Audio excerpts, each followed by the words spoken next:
Movie शुरू होती है तो हम समंदर में एक फिशरमैन को देखते हैं। समंदर की ऊंची लहरों के साथ एक बॉक्स उसकी तरफ आ रहा था। जब वो बॉक्स खोलकर देखता है तो उसमें एक मरी हुई औरत होती है और साथ एक छोटा सा बेबी भी जो कि अभी भी जिंदा था। उस आदमी को उस बच्चे पर बहुत तरस आता है और वो उसे गोद में उठा लेता है। वो बच्चे को अपने पास रख लेता है और उसका नाम परसियस रखता है। अब ये बच्चा बड़ा होता जा रहा था तो उस आदमी को ख्याल आता है कि क्यों ना कहीं और जाकर रहा जाए, तो वो अपनी फैमिली के साथ नई जगह ढूंढने के लिए निकल पड़ता है। वो रास्ते में होते हैं कि देखते हैं कि कुछ लोग एक बहुत बड़ा स्टैचू समंदर में गिरा रहे हैं और वो स्टैचू ज़्यूस का था जो कि खुद को आसमान का खुदा कहा करता था, यानी गॉड। जैसे ही वो स्टैचू पानी में गिरता है तो पानी में हलचल मच जाती है और बहुत सारे क्रिएचर्स निकलकर उन लोगों पर अटैक करने लगते हैं और फिर वो सब क्रिएचर्स आपस में मिल जाते हैं, यानी एक ही फॉर्म बना लेते हैं। ये किसी काले धुएं की तरह लग रहा होता है। दरअसल ये अंडरवर्ल्ड गॉड था, इसका नाम हेडिस था। इसके बाद वो उस आदमी की फैमिली पर भी अटैक कर देता है जिससे उसकी शिप भी डिस्ट्रॉय हो जाती है और उसकी सारी फैमिली मर जाती है। लेकिन लकीली परसियस बच जाता है, लेकिन उसके लिए तो यही इसकी फैमिली थी। वो बहुत दुखी हो जाता है और कहता है कि कुछ भी हो मैं अपनी फैमिली का बदला लेके जरूर रहूंगा। ज़्यूस चाहता था कि लोग उसकी पूजा करें तो उसने अपनी वर्शिप जारी रखने के लिए कुछ स्टैचूज भी बना दिए थे, लेकिन लोगों ने उसके बनाए गए टेम्पल्स और स्टैचूज तबाह करना शुरू कर दिए और अब तो उन्होंने हद ही कर दी, जिससे ज़्यूस को काफी गुस्सा आने वाला था। उन्होंने उसका स्टैचू जो पानी में फेंक दिया था। फिर हम देखते हैं कि काफी टाइम बाद हेडिस और ज़्यूस का आमना सामना होता है। वो अंडरवर्ल्ड से आया था। वो कहता है कि इंसानों का काम तो हमारी पूजा करना है, हमारी वर्शिप करना है, तो ये लोग क्या कर रहे हैं? ये लोग तो हमारे साथ गद्दारी कर रहे हैं, हमें धोखा दे रहे हैं। वो ज़्यूस से कहता है कि अगर आप मुझे इजाजत दें तो मैं अपनी ताकत से लोगों में डर पैदा कर दूं। वो भटक चुके हैं और मेरे एक बार डराने से वो वापस से वर्शिप करने लगेंगे। ज़्यूस चाहता था कि सब मैटर प्यार से तय हो जाए, लेकिन उसके पास भी इंसानों को हैंडल करने के अलावा कोई और ऑप्शन नहीं थी, तो वो हेडिस को इस बात की इजाजत दे देता है। फिर हम देखते हैं कि वो सोल्जर्स जिन्होंने ज़्यूस का स्टैचू पानी में गिराया था वो परसियस को उठा कर ले जाते हैं। वो उसको पैलेस ले आते हैं। वहाँ पर किंग और क्वीन इस बात का जश्न मना रहे होते हैं कि हमने तो स्टैचू को पानी में गिरा दिया और हम जीत गए हैं, इंसान ही सबसे ऊपर है। तो उनकी बेटी यानी प्रिंसेस आकर कहती है कि ये सब ठीक नहीं है, हमें इस तरह से मीन नहीं होना चाहिए। लेकिन तभी क्वीन उससे कहती है कि तुम कुछ नहीं जानती हो। तभी वहाँ पर आता है हेडिस। परसियस जब उसे देखता है तो वो अपने गुस्से पर काबू नहीं रख पाता। वो एक तलवार उठाता है कि वो उसे मार दे, लेकिन तभी एक लड़की उसका हाथ पकड़कर उसे रोक देती है। फिर हम देखते हैं कि हेडिस क्वीन के पास जाता है और उसे अजीब तरीके से मार देता है। हेडिस फिर उन पैलेस के लोगों से एक बात करता है। वो कहता है कि आज से ठीक 10 दिन बाद सोलर इक्लिप्स होगा और मैं तुम लोगों की तरफ एक मॉन्स्टर भेजूंगा। वो तुम लोगों के पूरे शहर को तबाह कर देगा, लेकिन तुम लोगों के पास एक चॉइस है। तुम शहजादी की जान की कुर्बानी देकर पूरा शहर बचा सकते हो, और अगर ऐसा ना किया तो तुम लोगों का पूरा शहर तबाह हो जाएगा। अब ये तुम लोगों पर है कि तुम क्या करते हो। और जाते जाते वो वहाँ पर एक और धमाका कर देता है। वो उन्हें कहता है कि परसियस भी गॉड्स का एक हिस्सा है। तो वो लोग परसियस को एक जगह पर बंद कर देते हैं। उसे जिस जगह बंद किया जाता है वहाँ पर वही लड़की होती है जिसने उसे मारने से रोका था, यानी हेडिस को मारने से। वो बहुत प्यारी होती है और अपना नाम लो बताती है। वो उससे कहती है कि तुम जानना चाहते हो कि तुम कैसे पैदा हुए और तुम गॉड्स का हिस्सा कैसे हो। वो उसे पास्ट की एक स्टोरी सुनाना शुरू करती है। वो कहती है कि एक बादशाह होता था जो कि पहाड़ों के दरमियान अपनी हुकूमत किया करता था। कुछ बातों की वजह से सब गॉड्स कहते थे कि इस किंग को खत्म कर दिया जाए, लेकिन ज़्यूस गॉड रहमदिल था और वो ऐसा नहीं करना चाहता था। उसने कुछ ऐसा सोचा कि मैं किसी और तरह से सब कुछ ठीक कर दूं। तो उसने किंग की वाइफ यानी क्वीन को अपने बेबी की मदर बना दिया। और जब किंग को ये पता चला कि ये मेरा बेटा नहीं है तो उसने उसी औरत को यानी क्वीन को और उस बच्चे को एक बॉक्स में बंद करके समंदर में फेंक दिया। लेकिन इसी के साथ बहुत जोर से बिजली चमकी और वो खुद भी मारा गया। वो मजीद बोलती है कि यही वजह है कि तुम इंसान भी हो और गॉड भी हो। वो उसे बताती है कि वो मैं ही थी जिसने तुम्हें उस फिशरमैन तक पहुंचाया। वो कहती है कि मैं तब भी ऐसी ही थी जैसे आज हूँ, मैं कभी मर नहीं सकती और यही मेरा कर्ज है। परसियस उन लोगों से कहता है कि मैं उस मॉन्स्टर का मुकाबला कर सकता हूँ। तो वो लो और कुछ आर्मी को लेकर वहाँ पे चला जाता है। यहाँ हम देखते हैं कि वो बादशाह जिसने परसियस को समंदर में फेंका था वो मरा नहीं था बल्कि डिफॉर्म हो गया था और उसकी शक्ल काफी खौफनाक लगती थी। हेडिस उसके पास जाता है और उससे कहता है कि अब वक्त आ गया है कि तुम परसियस से बदला लो। इनफैक्ट हेडिस बुरा था वो चाहता था कि वो एक दिन पावरफुल होकर ज़्यूस की जगह ले ले। दूसरी तरफ हम फिर देखते हैं कि परसेउस और कुछ लोग वहाँ पर जा रहे होते हैं। परसेउस को एक आदमी तलवारबाजी सिखा रहा होता है और तभी परसेउस को जंगल में एक स्वॉर्ड मिलती है, यानी तलवार, और वो ज़्यूस की तरफ से थी। लेकिन परसेउस वो नहीं लेता और उसी आदमी को दे देता है जो उसे फाइटिंग स्किल्स सिखा रहा था। वहाँ पर उन्हें कुछ विंग्ड हॉर्स दिखाई देते हैं, यानी ऐसे घोड़े जिनके पर थे। लो बताती है कि आज तक इन पे किसी ने सवारी नहीं की और परसेउस भी उन्हें प्यार कर रहा होता है। फिर तभी वहाँ पर आता है वही डिफॉर्म किंग। उन दोनों की बहुत स्वेयर फाइट होने लगती है तो वो पूरा किंग परसेउस के हाथ पर बाइट कर देता है और उसे जख्मी कर देता है। तभी वहाँ पर आर्मी भी आ जाती है और उनमें खूब लड़ाई होती है। वो उसको चारों तरफ से घेर लेते हैं और वो आदमी जो परसेउस का दोस्त बन चुका था इसका हाथ काट देता है, यानी इसी बुरे किंग का। लेकिन किसी तरह वो इनसे अपनी जान छुड़ाकर भाग जाता है। उसके हाथ से खून बह रहा था। जमीन पर जहाँ जहाँ उस बुरे किंग का खून गिर रहा था वहाँ से बिच्छू निकल रहे थे, यानी स्कॉर्पियंस, और वो उन लोगों पर बराबर अटैक कर रहे थे। वो इतने बड़े थे कि इंसान भी उनके सामने छोटे लग रहे थे, तो इसलिए लड़ाई करने में आर्मी को काफी मुश्किल आ रही थी। एक बड़ा सा स्कॉर्पियन परसेउस की तरफ जाता है ताकि वो उसे मार दे, लेकिन तभी परसेउस अपने आगे एक शील्ड कर लेता है और उसी तरह लो उस स्कॉर्पियन का हाथ काट देती है और वो गुस्से में लो की तरफ मुड़ जाता है और फिर परसेउस लो की जान बचाता है। दूसरे बिच्छू को भी आर्मी का एक आदमी मार देता है, लेकिन तभी वहाँ पर और बिच्छू आ जाते हैं। वो उन पर फिर से अटैक करने लगते हैं, लेकिन तभी वहाँ पर कोई ग्रुप आता है। वो सब काफी खौफनाक थे। दरअसल ये ग्रुप था जिन का। वो उन सब स्कॉर्पियंस को रोक देते हैं। अब हम देखते हैं कि परसेउस को उस बुरे किंग की बाइट की वजह से काफी दर्द हो रहा होता है। वो दर्द से चिल्ला रहा होता है कि तभी वो जिन उसे अपने मैजिक से ठीक कर देता है। वो उसे कहता है कि मैं तुम्हारा साथ दूंगा और फिर वो सब मिलकर विचेस के पास जाते हैं। ये लोग उन विचेस के पास इसलिए गए थे कि हो सकता है वो इन्हें मॉन्स्टर्स के बारे में कुछ बताएं, लेकिन वो इन्हें कुछ नहीं बताती और उल्टा इन पर ही अटैक कर देती हैं। इन सब की आंखें नहीं थी, बल्कि एक ही आंख थी जो कि अलग बाहर पड़ी हुई थी। परसेउस उनकी वो आंख पकड़ के कहता है कि मुझे सब बताओ। वो डर जाती हैं और परसेउस को बताती हैं कि उस मॉन्स्टर को हराने का एक ही तरीका है, एक ही चीज है जिससे तुम उन्हें हरा सकते हो, और वो है गॉर्गन मेडुसा का सर। वो तुम्हें अंडरवर्ल्ड में मिल तो जाएगी, लेकिन उसे हराना इतना आसान नहीं होगा। वो यहाँ पर कहती हैं कि हम जानती हैं कि तुम हार जाओगे। परसेउस उनकी एक नहीं सुनता और फिर वापस आकर ज़्यूस से मिलता है। ज़्यूस उसे कॉइन देता है और फिर वो वहाँ से निकल जाता है। ये सब लोग चलते जाते हैं और फिर मेडुसा के मंदिर तक पहुँच जाते हैं। वहाँ पर इन्हें लेने के लिए एक शिप आनी थी जो कि उसी कॉइन की मदद से आ जाती है। कश्ती में लोग परसेउस को बताती है कि तुम उसकी आंखों में मत देखना वरना तुम पत्थर बन जाओगे। जैसे ही वो लोग अंदर पहुँचते हैं तो मेडुसा उन पर अटैक कर देती है और जिनको परसेउस को आग में फेंकने लगती है, लेकिन परसेउस अपनी तलवार किसी जगह फंसाकर खुद की और जिन की जान बचा लेता है। दूसरी तरफ मेडुसा आर्मी के सब लोगों को पत्थर बनाती जा रही थी। परसेउस ये ट्रिक जानता था तो वो आंखें बंद करते हुए उस पर अटैक करता है और बहुत बहादुरी से उसका सामना करता है और उसका सर उसके जिस्म से अलहदा कर देता है। परसेउस काफी खुश था क्योंकि उसके हाथ में मेडुसा का सर था। जैसे ही टेम्पल से बाहर आकर लो को दिखाने वाला होता है कि लो को पीछे से वो बुरा किंग मार देता है। यहाँ पर उसे कुछ समझ नहीं आती तो वो उस आदमी से जिसने उसे फाइटिंग स्किल सिखाई थी कहता है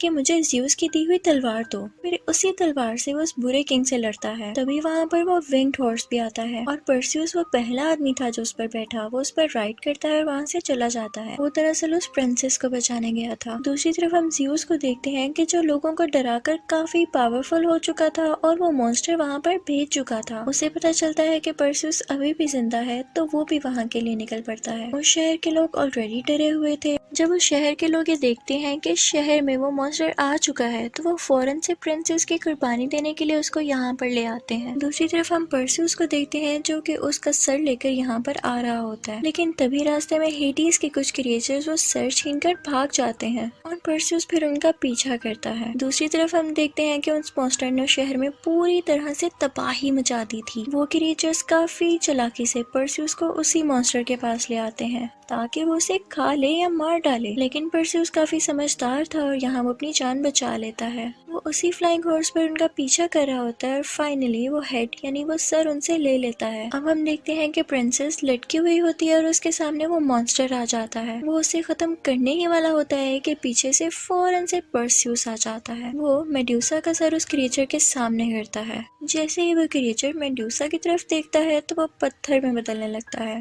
अब यहाँ पर वो मॉन्स्टर मर चुका था, लेकिन हेडिस भी यहाँ आ चुका था। परस्यूस ज़्यूस की दी गई स्वर्ड से लाइटनिंग करता है यानी बिजली बनाता है और उसे उसकी तरफ फेंक देता है। हेडिस इसकी वजह से वापस अंडरवर्ल्ड में चला जाता है, लेकिन इसके साथ साथ प्रिंसेस भी समंदर में गिर जाती है और परस्यूस समंदर में कूदकर शहजादी की जान बचाता है। कुछ मोमेंट्स बाद यानी कुछ टाइम बाद हम देखते हैं कि वो प्रिंसेस और परस्यूस समंदर के बाहर लेटे हुए हैं। वो समंदर के किनारे बेहोश पड़े थे, लेकिन तभी वहाँ पर वो फ्लाइंग हॉर्स आता है और उन्हें होश में लाता है। प्रिंसेस जब होश में आती है तो वो परस्यूस से काफी इम्प्रेस होती है। वो कहती है कि तुम मुझे काफी अच्छे लगे, तो क्यों ना तुम यहाँ के किंग बन जाओ। तो वो कहता है कि नहीं, ऐसा नहीं हो सकता, मुझे भी ज़्यूस के पास भी जाना है, तुम्हें क्वीन बनना मुबारक हो। जब वो ज़्यूस के पास जाता है तो ज़्यूस भी उसे गॉड बनने की ऑफर करता है, लेकिन वो इसे भी नहीं मानता। ज़्यूस उसे बताता है कि हेडिस अभी भी जिंदा है, वो सिर्फ कमजोर होकर अंडरवर्ल्ड में गया है। वो इस चीज का इंतजार कर रहा है कि कब लोग गॉड की वर्शिप करना छोड़े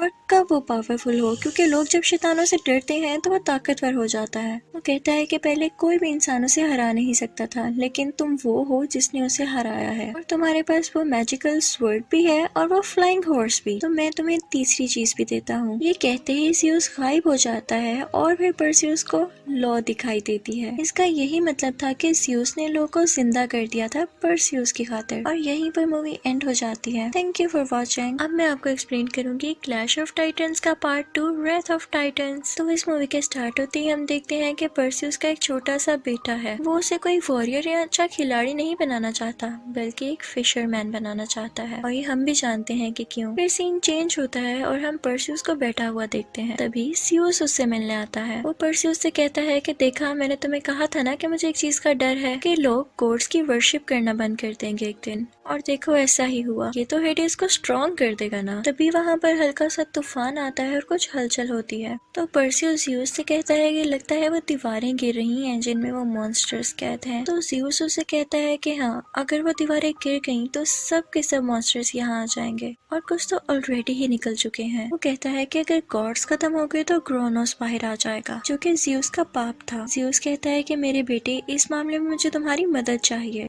कहता है कि मैं आपकी मदद कैसे करूं, आप यहाँ से चले जाएं। फिर हम देखते हैं कि ज़्यूस अपने दो साथियों को लेकर अंडरवर्ल्ड में हेडिस से मिलना चाहता है। वो कहता है कि हम मॉन्स्टर्स के इर्द गिर्द की दीवार को मजबूत करना चाहते हैं। ज़्यूस के साथियों में उसका एक आदमी और उसका एक बेटा होता है। उस आदमी का वो बेटा हेडिस के साथ मिल जाता है और ज़्यूस को अपने बाप को कैद कर लेता है। वो लोग यहाँ पर होते हैं तो वो उस दीवार को ठीक भी नहीं कर पाते, तो काफी ज्यादा मॉन्स्टर्स और क्रिएचर्स वहाँ से निकलने लगती हैं। वहाँ से दो मुंह वाला मॉन्स्टर भी निकलता है। वो उस जगह पर अटैक कर देता है जहाँ पे परस्यूस रहा करता था। उस वक्त परस्यूस फिशिंग कर रहा होता है और जब वो देखता है कि किसी मॉन्स्टर ने अटैक कर दिया है तो वो भागकर अपने बेटे को बचाने जाता है। परस्यूस की उस मॉन्स्टर से बहुत लड़ाई होती है और एंड में वो उस ड्रैगन को यानी मॉन्स्टर को मार देता है। लेकिन परस्यूस भी इस लड़ाई में काफी जख्मी हो चुका था। वो एक बूढ़ी औरत के पास अपने जख्मों की पट्टी करवाने जाता है, तो वो औरत उससे कहती है कि तुम गॉड के बेटे हो और जब मुश्किल वक्त में लोगों को तुम्हारी जरूरत है तो तुम इस तरह से मुंह मोड़ रहे हो, कितनी गलत बात है। परस्यूस उससे कहता है कि मैंने अपनी बीवी के मरने से पहले ही उससे वादा किया था कि हमारा बेटा वॉरियर नहीं बनेगा और हम सब लड़ाइयों से दूर रहकर सुकून की जिंदगी गुजारेंगे। वो औरत कहती है कि अब नहीं, अब की बार तो सबसे ज्यादा तुम्हारी जरूरत है। परस्यूस वहाँ से निकल आता है और अपने बेटे को लेकर पहाड़ के ऊपर जाता है। वहाँ पर ज़्यूस का एक पुराना टेम्पल होता है जिसमें वर्शिप करने के लिए कोई भी नहीं आता था और इसीलिए गॉड की पावर कम हो रही थी। परस्यूस वहाँ पर अपने फादर ज़्यूस को याद करता है कि हो सकता है कि वो उससे मिलने आ जाए, लेकिन वो वहाँ पर नहीं आ पाते क्योंकि उन्हें हेडिस ने जो कैद किया हुआ था। तभी वहाँ पर एक आदमी आता है और परस्यूस को बताता है कि किसी ने तुम्हारे फादर को कैद कर लिया है और वो कोई और नहीं बल्कि हेडिस और उसका एक और साथी है जो कि अब क्रोनोस के अंडर है और अब तुम ही हो जो अपने फादर यानी ज़्यूस को बचा सकते हो। परस्यूस यहाँ हैरान हो जाता है कि मैं गॉड को यानी ज़्यूस को कैसे बचाऊं। वो आदमी उससे कहता है कि तुम मेरे बेटे से जाकर मिल लो। वो उसे एक वेपन भी देता है कि हो सके तो मेरे बेटे को दे देना, लेकिन याद रखना अगर वो इसे डिजर्व करता हो। और फिर इसी के साथ वो मिट्टी बन जाता है और उड़ जाता है। परसियस को यह एहसास हो जाता है कि वही है जो अपने फादर की जान बचा सकता है। वो उसी फ्लाइंग हॉर्स को बुलाता है और अपने बेटे को वहीं छोड़कर उस प्रिंसेस को बचाने चला जाता है जिसकी जान अभी भी खतरे में थी।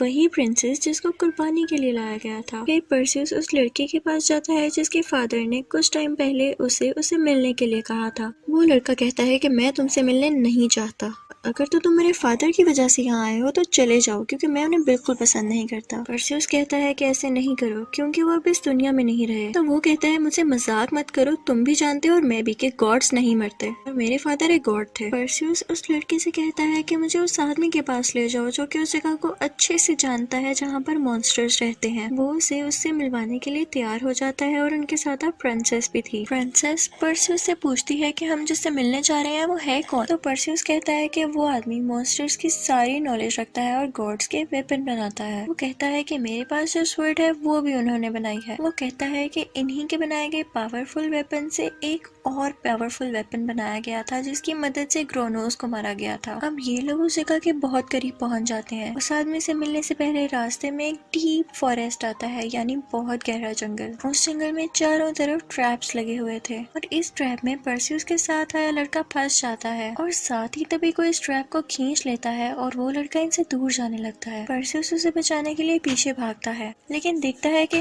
तभी कोई चीज उसकी तरफ आ रही है और फिर एक ह्यूज क्रिएचर उसके सामने आती है जिसकी एक ही आंख थी। वो परसियस के पीछे था। वहाँ पर प्रिंसेस और आर्मी के लोग उसे मारने की कोशिश कर रहे थे, लेकिन वो बहुत ज्यादा पावरफुल था। परसियस आता है और उस क्रिएचर को गिराकर फौरन से उसकी चेस्ट पर खड़ा हो जाता है। उसके पास वो वेपन भी होता है जो कि उस गॉड ने रिसेंटली मरते हुए उसे दिया था। वहाँ पर एक आंख वाले और भी क्रिएचर्स आए थे, लेकिन जब वो ये वेपन उसके पास देखते हैं तो सब के सब परसियस के सामने झुक जाते हैं और फिर इसके बाद वो परसियस के साथी को भी छोड़ देते हैं, यानी उस गॉड के बेटे को भी। अब ये सब मिलकर उस आदमी के पास जाते हैं। वो बताता है कि ज़्यूस के साथ जो साथी गया था हेडिस ने उसे मार दिया है और अगर सारे गॉड्स मर गए तो क्रोनोस आ जाएगा। वो कहता है कि अगर एक बार वो जाग गया तो इस दुनिया को कोई भी नहीं बचा सकेगा। वो कहता है कि आप तो गॉड्स के लिए वेपन बनाते हैं ताकि वो उन मॉन्स्टर्स को मार सकें, तो आपको तो पता होगा ना कि उनको कैसे हराना है। वो आदमी कहता है कि मैं भी पहले गॉड हुआ करता था, लेकिन एक बार हेडिस की मैंने हेल्प कर दी थी और सब गॉड्स ने मेरी पावर्स छीन ली और अब मेरे पास कोई पावर नहीं है। वो कहता है कि हाँ, इतना मैं प्रिडिक्ट कर सकता हूँ कि अगर उन्होंने ज़्यूस को कैद करके रखा है तो उन मॉन्स्टर्स के आसपास ही रखा है, वो इसलिए ताकि क्रोनोस वहाँ से उसकी पावर्स ले सके। और हमें असल में भी यही दिखाया जाता है कि ज़्यूस के साथ यही हो रहा है। वो कहता है कि वो जगह मैंने ही बनाई थी जहाँ पर मॉन्स्टर्स कैद हैं। वो कहता है कि जब मैं इसको बना रहा था तो मैंने एक दरवाजा अंदर से बाहर की तरफ भी रख दिया था। अब ये लोग सब मिलकर उस जगह की तरफ जाने लगते हैं। तभी वहाँ पर वो लड़का भी आ जाता है जो कि हेडिस के साथ मिल चुका था।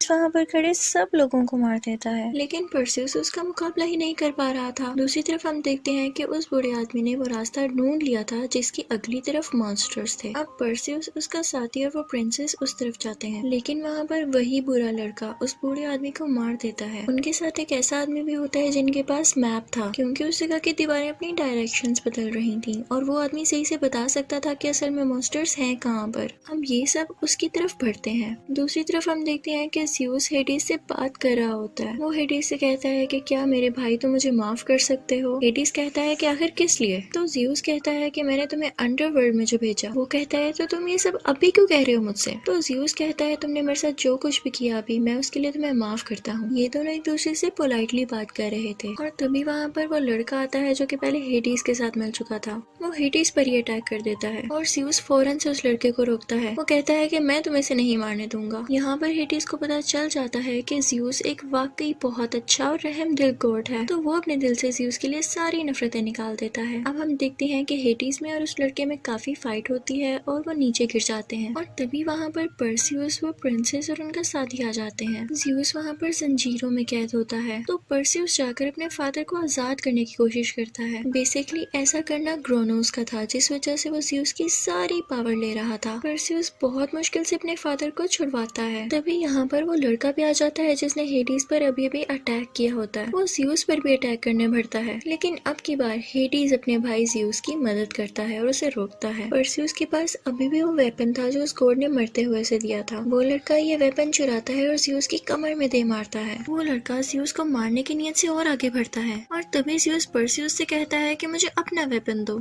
यानी वही स्वर्ड। और वो इस वेपन को और परसियस के वेपन को आपस में मिलाते हैं, जिससे एक बहुत बड़ी लाइटनिंग होती है और ये सब वहाँ से डिसअपेयर हो जाते हैं, गायब हो जाते हैं। और ये लोग उस जगह पहुँच जाते हैं जहाँ पर प्रिंसेस की पूरी आर्मी है, क्योंकि वहाँ पर क्रोनोस भी था और वो लड़का भी। फिर हम ज़्यूस को देखते हैं जो कि काफी बीमार हो चुके थे। ज़्यूस परसियस से पूछता है कि तुम मुझे उस जगह से बाहर कैसे लेकर आए। तो परसियस कहता है कि मुझे अपने बेटे की फिक्र थी और बस यही सोचकर मैं किसी तरह बाहर आ गया। तो ज़्यूस कहता है कि मेरे बेटे, अपनी इसी पावर का यूज करो, इसी को दोबारा सोचो और दोबारा से खुद को पावरफुल करो और किसी तरह 3 वेपन्स को आपस में मिलाकर एक शानदार वेपन बनाओ जिससे तुम क्रोनोस को हरा सकोगे। इनके पास 2 वेपन्स तो ऑलरेडी ही थे, लेकिन जो ज़्यूस का वेपन था वो अभी भी उस बुरे लड़के के पास था। तभी परसियस कुछ सोचता है और अपने जहन के जरिए उस लड़के से बात करने की कोशिश करता है। वो कहता है कि अगर तुम्हें लगता है कि तुम मुझसे ज्यादा स्ट्रॉन्ग हो तो मुझसे एक टेम्पल में आकर मिलो। परसियस उस टेम्पल में पहुंच जाता है और जैसे ही वो लड़का उस टेम्पल में आता है तो परसियस देखता है कि उसके साथ परसियस का बेटा भी है। परसियस उसे कहता है कि तुम मेरे बेटे को कुछ नहीं करोगे। तो वो लड़का कहता है कि ठीक है, मैं कुछ नहीं करता, बस मैं तुम्हें ये बताना चाहता हूँ कि किसी को उसके बाप से दूर किया जाए तो कैसा लगता है। और इन दोनों में काफी लड़ाई होती है। दूसरी तरफ हम देखते हैं कि क्रोनोस भी बाहर आ चुका है और बहुत पावरफुल है। उसके साथ और भी मॉन्स्टर्स थे और प्रिंसेस की आर्मी उनसे मुकाबला ही नहीं कर पा रही थी। और फिर हम ज़्यूस को देखते हैं जो कि काफी बीमार होते हैं। तभी उनके पास उनका भाई हेडीज आता है और वो उनके कान में कहता है कि भाई मैंने आपको माफ किया। और इसी के साथ वो ज़्यूस का हाथ पकड़ लेता है। ज़्यूस बहुत बूढ़ा था, लेकिन जैसे ही उसने इनका हाथ पकड़ा तो वो जवान होने लगा था। अब वो दोनों मिल जाते हैं और कहते हैं कि हमें मिलकर उसका मुकाबला करना होगा, हमें क्रोनोस को हराना पड़ेगा। हेडीज कहता है लेकिन हमारे पास तो वैसे वेपन्स ही नहीं है। तो ज़्यूस कहता है कि हम पहले भी तो अपनी पावर्स यूज किया करते थे ना। ये दोनों बाहर जाते हैं और क्रोनोस से मुकाबला करने की कोशिश करते हैं, लेकिन हम देखते हैं कि इनमें वैसी पावर नहीं रही। अब दूसरी तरफ हमें परसियस दिखाया जाता है जो कि उस लड़के से अभी तक लड़ रहा था और यहाँ पर फाइनली वो उसे मार देता है और जीत जाता है। अब उसके पास वो वेपन भी आ चुका था जो कि उस लड़के के पास था। वो तीनों वेपन्स को मिलाकर एक बहुत ही अच्छा वेपन बनाता है और फिर वो अपने फ्लाइंग हॉर्स को बुलाता है। अब वो बढ़ता है क्रोनोस की तरफ और उसे मारने की बहुत कोशिश करता है। क्रोनोस भी बराबर उससे लड़ रहा था। परसियस फिर क्रोनोस के मुंह के अंदर चला जाता है और वो वेपन वहीं पर छोड़कर बाहर आ जाता है, जिससे क्रोनोस में बहुत बड़ा ब्लास्ट होता है और वो फाइनली यहाँ पर मर जाता है। अब परसियस ज़्यूस से मिलता है तो ज़्यूस उससे कहता है कि तुम्हें जो पावर आई है वो तुम्हारे बेटे की वजह से आई है, जैसे तुम मेरी पावर थे। परसियस कहता है कि हो सकता है कि आप ना मरें,